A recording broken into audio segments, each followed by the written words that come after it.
Hello बच्चों, नमस्कार। तो मैं यहाँ पर आपके साथ हूँ एक इजीएस्ट टॉपिक के साथ, फ्रैक्शंस। तो ये वीडियो सिर्फ छोटे बच्चों के लिए नहीं, इवनली पेरेंट्स के लिए भी है।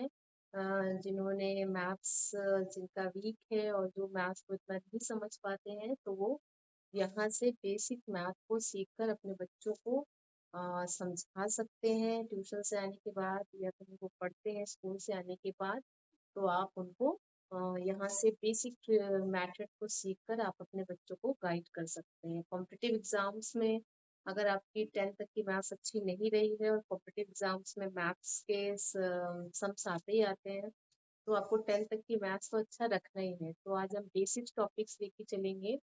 फ्रैक्शंस, तो क्या होता है फ्रैक्शंस, और फ्रैक्शन का हम एडिशन सीखेंगे। तो फ्रैक्शन का एडिशन है, सब्ट्रैक्शन है, मल्टीप्लिकेशन है और डिवाइड है। तो आज हम सीखेंगे फ्रैक्शंस का एडिशन। ठीक है, तो चलिए स्टार्ट करते हैं। वीडियो आपको अच्छा लगे तो लाइक, सब्सक्राइब, कमेंट और अपने दोस्तों को शेयर कर दीजिएगा।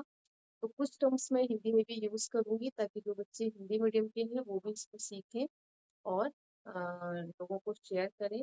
और जिनको मैथ्स से डर लगता है उनका मैथ्स का जो डर है वो दूर भाग जाए, और मैथ्स को एकदम फन के साथ करेंगे कि मैथ्स इज अ गेम।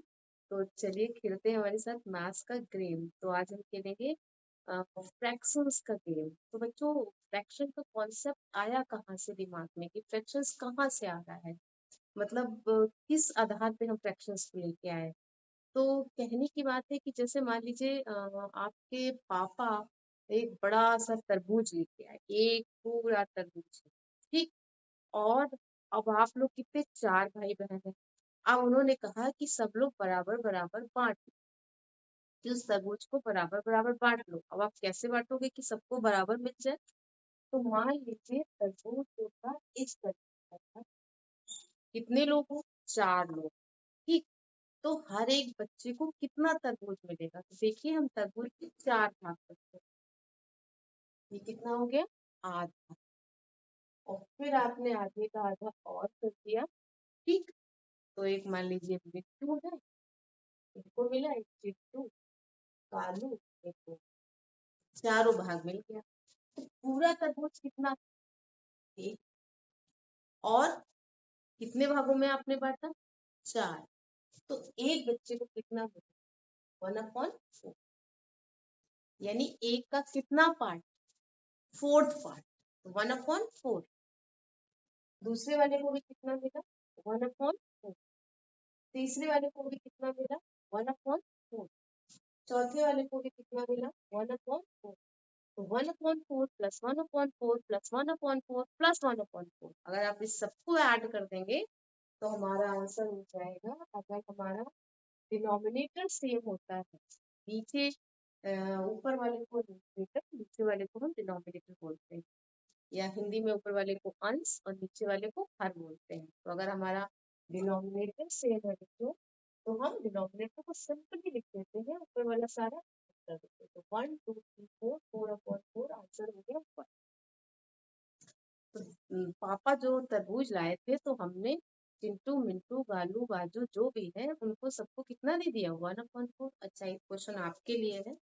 अगर पापा एक बड़ा सा तरबूज लाए हैं और अब बच्चे चार नहीं पांच, कितने बच्चे हैं, पांच हैं, तो अब आप कमेंट में लिख के बताएंगे कि एक बच्चे को कितना तरबूज। तो जिस जिसको ये आंसर आता हो कमेंट में वो जरूर आंसर देना, क्योंकि एक तरबूज था तो चार बच्चे थे, तो एक बच्चे को कितना मिला, 1/4। अब एक बड़ा सा तरबूज है, पांच बच्चे, तो एक बच्चे को कितना मिलेगा, ये आप अपने दिमाग से करके। तो वहीं से कॉन्सेप्ट आया फ्रैक्शंस। फ्रैक्शंस डिवाइड, बांटना, चीजों को बांट। तो अब फ्रैक्शंस या भिन्न भी बोलते हैं। तो जिस को हम पी अपॉन क्यू के फॉर्म में लिख सकते हैं, एक ऐसा नंबर जिसको पी अपॉन क्यू के फॉर्म में लिख सकते हैं, और जो हमारा क्यू है, यानी जो नीचे वाला पार्ट है, डिनोमिनेटर है, वो कभी भी जीरो नहीं होना चाहिए। डिनोमिनेटर कभी भी जीरो नहीं होना चाहिए। जैसे एग्जाम्पल लिखे, 1/4, क्या ये फ्रैक्शन है, हाँ, ये फ्रैक्शन 3/7 फ्रैक्शन है, फ्रैक्शन। ठीक है, अब हम कहें 2 क्या फ्रैक्शन है? हाँ बेटा, 2 भी फ्रैक्शन, क्योंकि 1 तो सबके नीचे लिख सकते हो, 2/1, 3/1, 7/1, तो 1 तो सब में आ रहा है। 2 आ जाए, 7/2, 7/3, 7/10, कुछ भी आ जाए ऊपर नीचे, बस नीचे क्या नहीं होना चाहिए, 0 नहीं। 1/0 क्या ये फ्रैक्शन है? नहीं, कि 0 को आप 1 से डिवाइड ही नहीं कर सकते, तो ये फ्रैक्शन नहीं। All natural numbers, countable numbers are natural numbers, तो सारे नेचुरल नंबर क्या है? फ्रैक्शन है। 1/2, 1 2 3 4 5 6, सबके नीचे 1 लिखोगे, बन गया। ठीक है, नेचुरल नंबर, होल नंबर्स, इनकी बात हम बाद में करेंगे, आज हम फ्रैक्शंस का एडिशन ही सीखेंगे। तो चलिए, यहाँ पे जैसे ये सब हमारे फ्रैक्शन दिखे, अब हमें ऐड करना है 3/4 प्लस 1/4। 3/4 प्लस 1/4, एक ही खानदान, एक ही घर में रहते हैं, यानी इनका डिनोमिनेटर क्या है? सेम।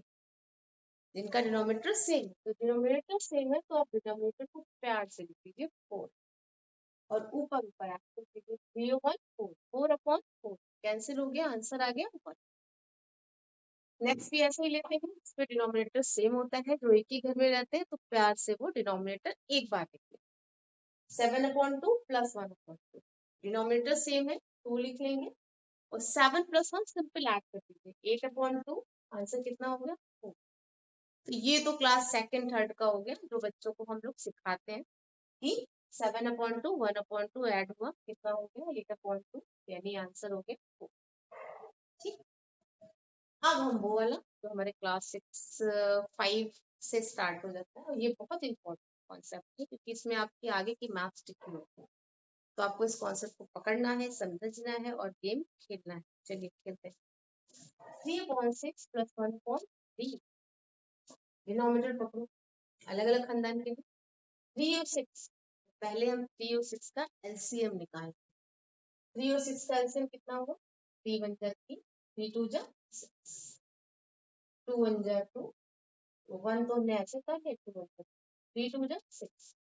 एलसीएम का बेटा एक शॉर्टकट मेथड भी होता है कि 3 और 6 में जो बड़ा हो वही एलसीएम होता है, बस ये देखिएगा कि दोनों नंबर की डिजिटल होनी चाहिए, है ना? तो ये 6 हो गया, आप देखो क्या करेंगे, ध्यान देना। 6 को 6 यानी नीचे वाले नंबर को, जो आपने नीचे वाला नंबर दिया है उससे पहले डिवाइड करो, तो 6 को 6 से आप डिवाइड करेंगे, कितना है? 1।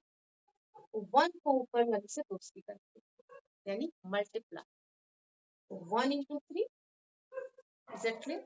फिर से देखिए, 3 को 6 से डिवाइड करेंगे, लॉर्ड मास में सबसे पहले क्या आता है? डिवीजन, फिर मल्टीप्लिकेशन, तो सबसे पहले आप डिवाइड करेंगे फिर मल्टीप्लाई, तो नीचे वाले टर्म्स को नीचे वाले टर्म से डिवाइड करेंगे, जो नीचे नीचे है उसको डिवाइड करेंगे।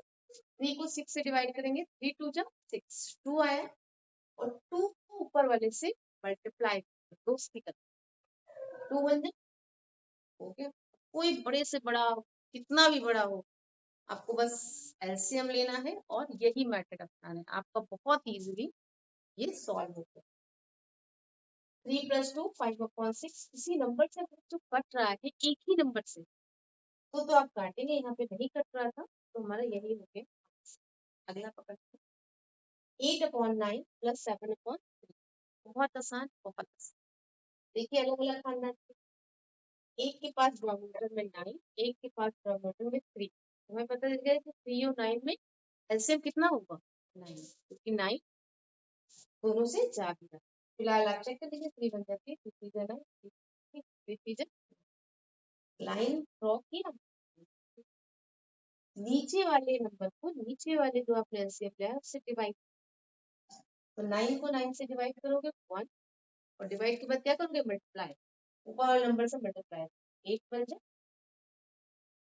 3 को 9 से डिवाइड करेंगे, तो 3 3 जा 9, और जो 3 आया कितने टाइम गया? 3 टाइम्स, और 3 × 7, इसकी फ्रेंडशिप करा दो, दोस्ती करा दो, तो 3 से बन जाए 21 और 8 29, 29/9, क्या ये नंबर बच्चों किसी नंबर से कट रहा है? सेम नंबर से कटना चाहिए। इजीएस्ट करने का सिंपलेस्ट फॉर्म लिखने का तरीका है, सेम नंबर से कट रहा है तो काटिए, नहीं कट रहा है तो उसको यहीं तक आंसर लिख दीजिए। तो 29 किसी जल्दी नहीं कटता, इसलिए 29 हो गया और ये हमारा 9, तो यही हमारा हो गया आंसर। ठीक है, अब कुछ हम आपको सम्स दे रहे हैं, आप इसको ट्राई करिएगा। और कल आज हमने 2 वाले बताए हैं, कल हम 3 वाले आपको बताएंगे एडिशन। 3 टर्म्स लिखें या 4 टर्म्स लिखें, तो उसको हम कैसे, तो आपका होमवर्क ये है, आप करके रखिएगा, कल हम आंसर आपसे डिस्कस। 9/4 plus 6/, number 1, 7/6 plus 3/8। ये 2 क्वेश्चंस आपको करना। ठीक है बच्चों, फ्रैक्शन क्या है, कोई पूछे फ्रैक्शन क्या है, भिन्न क्या है, परिमेय संख्या क्या है, सब एक ही चीज। तो फ्रैक्शंस क्या है?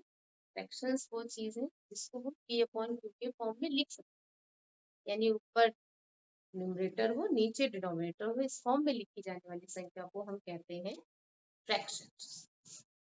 बट डिनोमिनेटर कभी भी 0 नहीं होगा। हिंदी में ऊपर वाले को अंश बोलते हैं, नीचे वाले को हर बोलते हैं।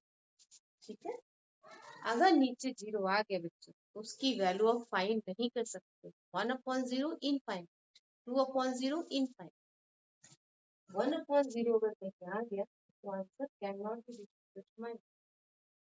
लेकिन 0/1 अगर आया तो आंसर 0 है। नीचे 1 2 3 4 कुछ भी आए, 0/100 है तो भी आंसर 0,